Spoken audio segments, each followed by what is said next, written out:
Hi everybody, welcome to SEOmoz Friday. This Friday, as you can see, my hair is long and my beard is short. However, pay that no mind, we're going to talk today, with the help of our Megatron gun, about how searchers are influenced by the title tags, meta descriptions, URLs that you write, and thinking about intent in the search results. So, here we are. I've searched for oatmeal at Google, as you can see, and look, here's the result. Beware, oatmeal is made from ground-up pigeons, which points to a URL on SEOmoz and has a description, the shocking truth behind how oatmeal is prepared. Now, I don't know this for sure because I'm unwilling to spend the money to buy oatmeal as a keyword, but I suspect that this, despite being result number like 4 or 5 at Google, is probably getting more clicks than results number 2, 3, and 4.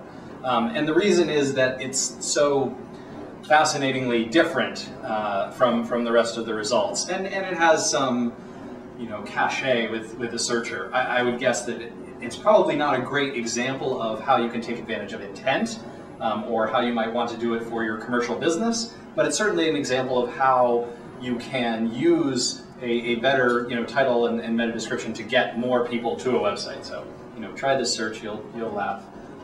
Unfortunately, Matt should really cloak that page so that Google's visitors get something funny when they get there, right? Cloaking's okay? Okay, good. So I want to talk about when a person gets to a search result like this, it's really about what they're thinking. It's about what's inside their head. A lot of queries, a huge number of queries, I don't think anybody realizes what percentage of queries are navigational. And one of the reasons, when you're wondering, how come I never get any traffic from Yahoo? How come I never get any traffic from MSN? Those search engines are highly navigationally driven engines, and a lot of times when you're seeing searches performed at Yahoo and MSN, a huge percentage of those are navigational, right? We all know that Yahoo's top search term, sadly, is Google, right? People going to Yahoo because that's their homepage, then they go to Google because they want to do a search.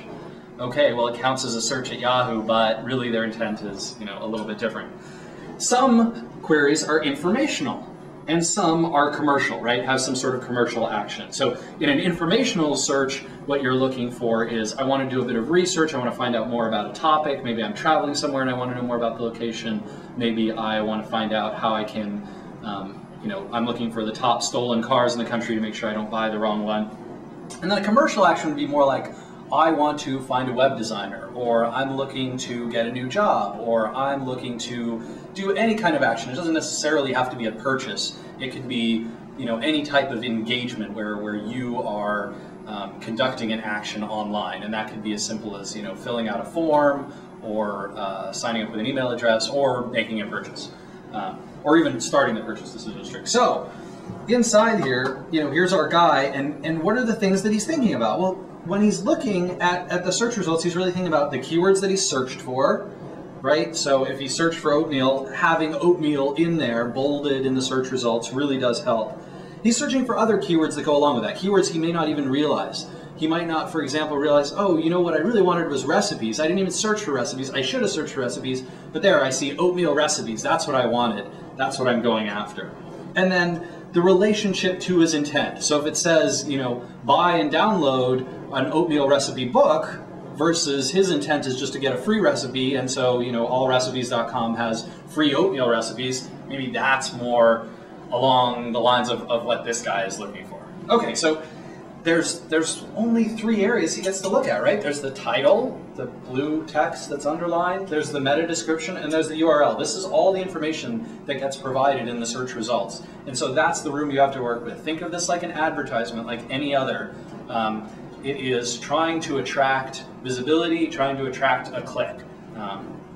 So, last part of this is you really need to be thinking where in the decision-making process your visitor is. Are they, let's say they are conducting a commercial action.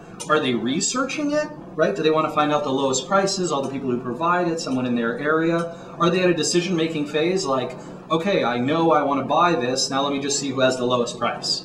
Or are they at a transaction level stage, which is where I search for Faircast, I go to their site because I'm too lazy to type into the URL browser, and then I buy a ticket off of Faircast. So, I think those are the questions that you need to get answered all along the purchase decision line and along the transaction decision line to decide how you're going to phrase your title, meta description, URL. And all three of those can have a big impact. So I'd invite you to think about each one of them as it relates to what's inside this guy's head as you're going through this process. Alrighty, happy Friday, and we'll see you next week. We've got everything down to a science, so I guess we know